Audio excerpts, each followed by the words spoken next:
Coming up on American Greed, a robber who steals for more than just money. Maybe it's more for thrill-seeking, maybe just for the adrenaline rush. And grows more commanding with each hit. I just prayed that he wouldn't get so nervous that he would shoot us. The hunt is on for the Wheaton Bandit.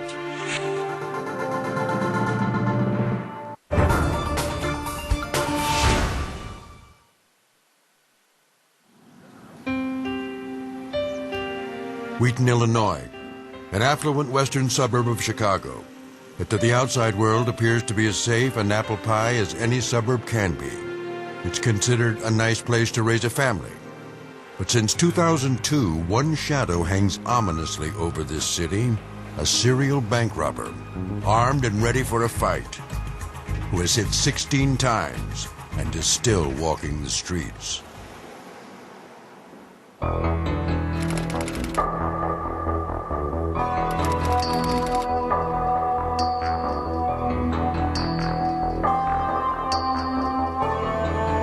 In the early morning hours, the bandit hides in these bushes, waiting for tellers to open the bank.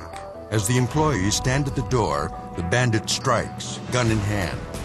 Once inside, he orders the tellers to unlock the vault and hand over their money drawers. He grabs the cash himself, then forces the tellers to the floor, warning them not to do anything for 5 minutes or else he'll come back. He disappears into the early morning with nearly $14,000. Police and the FBI call him the Wheaton Bandit. Tellers describe the Wheaton Bandit as a white male in his 20s or 30s, tall with a medium build.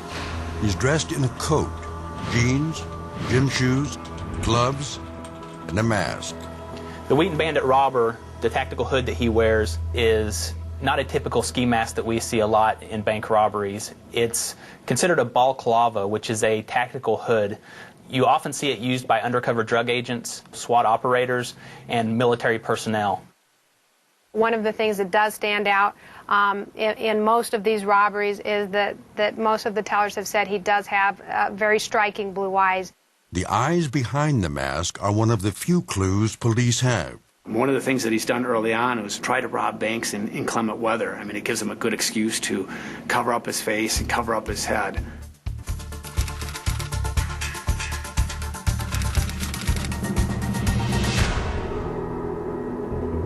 The Wheaton Bandit returns to this small branch and robs it for a third time. I looked towards the door, and there's the man standing there with a gun pointing at me.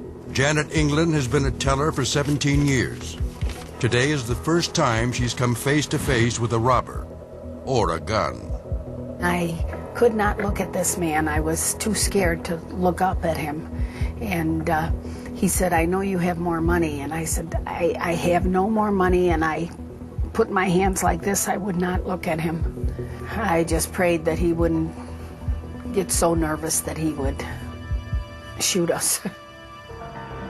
What the bandit says next gives police a possible clue. He got really nervous and very mad at me when he saw that I had a dye pack in the drawer. A dye pack is a small explosive charge that when detonated stains the money and sometimes the robber. He said to me, he says, "What do you think I am, stupid?" He said, "I used to work in a bank, and I know what that is." The wintry robberies may help shield the bandit's identity, but they also give police more clues, his shoe prints and escape routes. The Department of Justice classifies a criminal like the Wheaton Bandit as a professional bank robber. He hits at different times of day when few customers are present. He gives himself clear exit paths. He uses a disguise to defeat bank identification systems. And in more than 5 years, he has hit 16 times, failing only once. We may find that if he does rob another bank, that he may go outside of his comfort zone a little bit, thinking that, that was a close one and he almost got caught, so he better be a little bit more cautious on the next one. Historically, bank robbers have counted on disguises to help hide their identities. But what about the quality of bank surveillance? In years past, recorders usually tape over the tape over and over again, and the images begin to be faded when they're transmitted to law enforcement. So you might have a videotape that was used and replayed and recorded over many hundreds of times. And so when that robbery actually occurred, you have a very grainy picture. Today, the digital revolution is changing bank security options. One company named 3VR Security has introduced intelligent video management systems, which uses facial recognition technology to alert bank personnel when a known fraud artist or robber enters a bank. What investigators need now is for one person to step forward and identify the Wheaton bandit. Hopefully it will be a tip that comes in, just having the awareness that this individual is out there and being able to notice something about him, either that he's spending too much money or that he wears the type of clothing that are in these photographs. The police and FBI are ready and waiting for that call and their next shot at closing the Wheaton bandit case. You do take pride in what you do in this profession, and that does become a little insulting, and, you know, rightfully so. He's done his part of the job very well. Now we have to do ours.